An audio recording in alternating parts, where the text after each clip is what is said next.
1978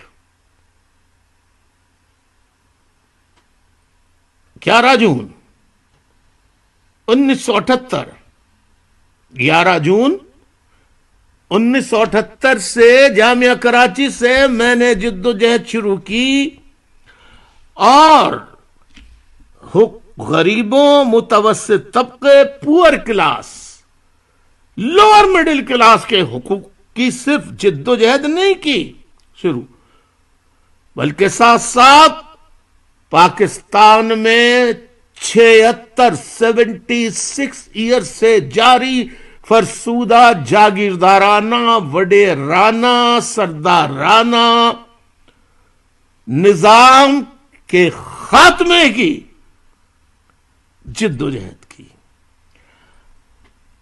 اب آپ اس سے اندازہ کیجئے کہ پاکستان کی کسی بھی پولیٹیکل پارٹی کا کوئی لیڈر مجھے بتا دے جس نے کسی پارٹی کی، سیاسی پارٹی کی، جماعت کی بنیاد رکھی ہو اور اس نے خود 78 سے لے کے آج 2024 عیسوی تک کبھی کسی الیکشن میں نہ خود حصہ لیا، نہ اپنے کسی بہن، بھائی، بیٹی، رشتہ داروں کو میں نے صوبائی اسمبلی، قومی اسمبلی، سینٹ کے ایوانوں میں بھیجا۔ یعنی جاگیرداروں کے خلاف میری جدوجہد کل بھی جاری تھی، آج بھی۔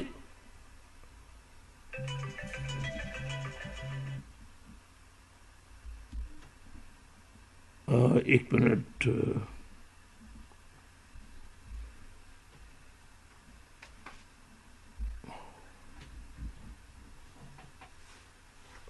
آپ مجھے سن پا رہے ہیں؟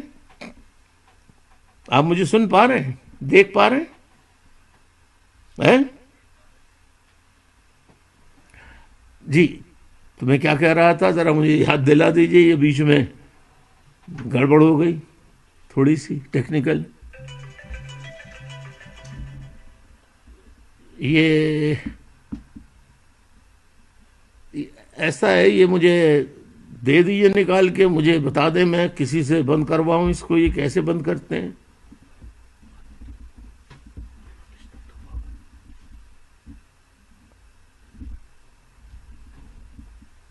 جی، تو میں کیا کہہ رہا تھا؟ دیکھیں نا، ایسے ڈسٹربنس میں میں کیسے بات کر سکتا ہوں؟ 45 سال سے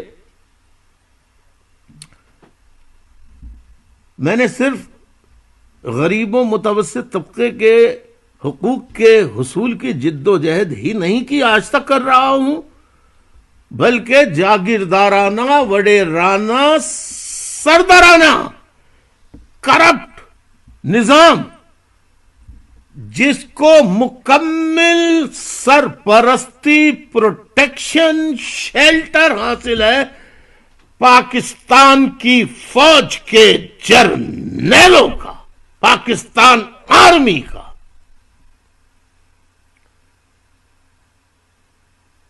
معزز خواتین و حضرات، طلبہ طالبات، جب میں یہ کہتا تھا، اخبار میں خبریں چھپتی تھیں، اہل پنجاب، کے پی کے، صوبہ سندھ، بلوچستان میں یہ خبریں پھیلائی جاتی تھیں، فوج بڑا مقدس ادارہ ہوتا ہے اور جاگیردار وڈیرے یہ بھی انسان ہیں۔ وہ انسان نہیں، جانور ہوتے ہیں یہ۔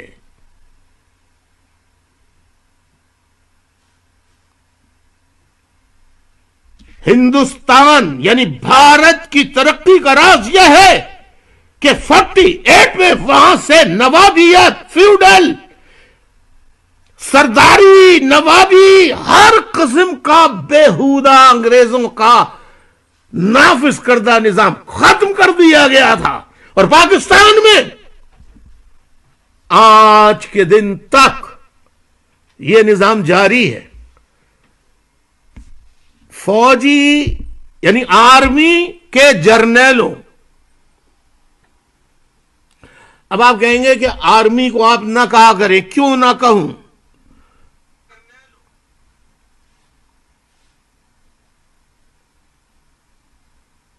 جو میں نے کبھی اپنی کسی اسپیچ میں پاکستان آرمی کے سپاہیوں کے بارے میں کوئی ایک لفظ بھی غلط استعمال کیا نہیں، نہ آج کرتا ہوں. ہاں یہ ضرور ہے کہ فوجی جرنیلوں کے غاصبانہ، آمرانہ، ظلم و جبر کے ہتھ کنڈوں میں یہ سپاہی بھی شریک ہو کر گنہگار بنتے ہیں. اگر ان سپاہیوں کی جگہ میں ہوتا تو میں چھوڑ دیتا.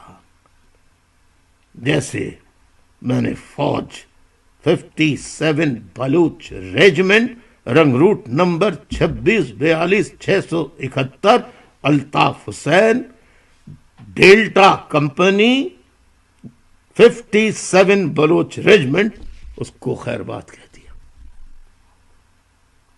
کیوں کہ میں نے دیکھا جب میں کراچی کے پروٹیکشن کے لیے ہماری 57 بلوچ سومیانی بیچ کراچی کے سمندر کے قریب وہاں خندقیں کھود کر کیمپ لگا کر ہم لوگ وہاں بارڈر پر، کیونکہ انڈیا کے جہاز جو ہے وہ سمندر کے راستے لگ کے آ رہے تھے تو ہماری ڈیوٹی وہاں تھی. میں نے دیکھا کہ رنگروٹ سے لے کے حوالدار تک، حوالدار سے لے کے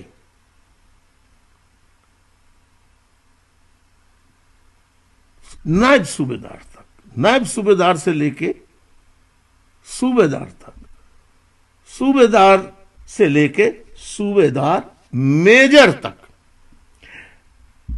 یہ برابر اپنے اپنے حصے کی ڈیوٹیاں دیتے تھے.